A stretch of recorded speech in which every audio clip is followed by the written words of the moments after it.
Harkin is a well-known name here in Iowa politics, but it's not Tom, who is the first in the family to run for office. Ruth Harkin has had a remarkable career of her own.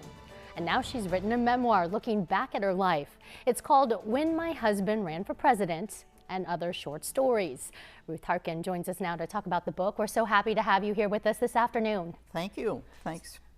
Yeah, so let's jump right in and talk a little bit about the book, right? Okay. Throughout your life, I'm sure people were saying, write these stories down, write these stories down. Why now? Well, I had been in a writer's group and we were talking about gathering materials for a book, and I started doing it. It took me about 3 months to find some of this stuff that's in here because some of it was in longhand. Oh, okay. So anyway, I got it all together and found a publisher, and we said, let's do it. Okay, so tell us a little bit about the book. I mean, as the name implies, right, you're talking a little bit about life in politics and beyond. Right. Well, my favorite person to write about is my husband, Tom. We've been married 56 years, and he always amuses me and amazes me at what he's doing. So I love to write about him. But I did write a big section of this book is really a journal I wrote some years ago about his presidential race and the run for it. So yes, and so that's a big part of the book. But I start out by talking about the first job I had when I graduated from undergraduate school. Ooh, are you going to give us a sneak peek? I'll give you a little sneak peek.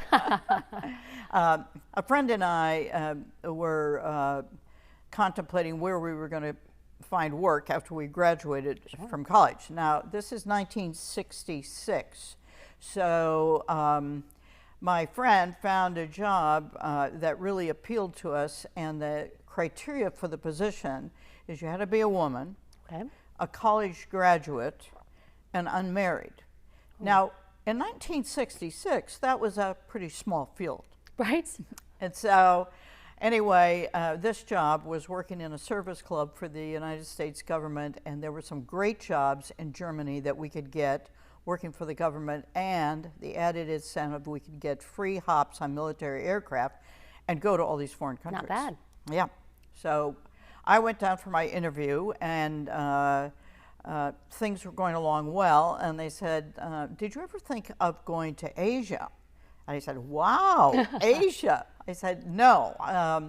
Are you talking about Vietnam? And they said, no, we're talking about Korea. And I said, no, I'm going with my friend to Germany. This all sounds great. And as I walked out the door, I sort of threw my head back and I said, sign me up for Korea. Then, there you go. Then I hopped on the bus and ran home and said, where the hell is Korea? Yeah. Get the map, right? Get the map. An adventure of a lifetime, for sure. It was an adventure. So recounting some of these, I mean, it came pretty easily, it seems like, these memories that you include in this first book. Right. Well, I've been writing over the years, so some of these I wrote a long time ago as they happened. And I continue to write about things today. For instance, my family just did a trip going, all 10 of us, we just did a trip going not only to the DMZ, but where I worked and where I lived during 66 and 67. Making new memories. Yeah, making new memories. Absolutely. I was kidding you. I know that's for your next book. Yes, it'll have to be. So you are launching, and people can come and kind of celebrate this new book. Tell me a little bit about that. Well, we have a lot of book signings around the state, and then we also have a few in Washington, D.C. Okay. So I'm going to be on Politics and Prose, which is a prestigious place to be, on September 14th. Well, I think that's very fitting. Yeah, yeah, it is. Fitting for you. So we have the book signings. I assume people can get your book in all of the usual places. Yes, my book is definitely available on Amazon, and it will be for a long time. And yeah. Well, congratulations, and it was great having you on the show this afternoon. Well, thanks. Good My luck with pleasure the to book. be here, and I hope people have fun reading the book. I have no doubt they will. Okay.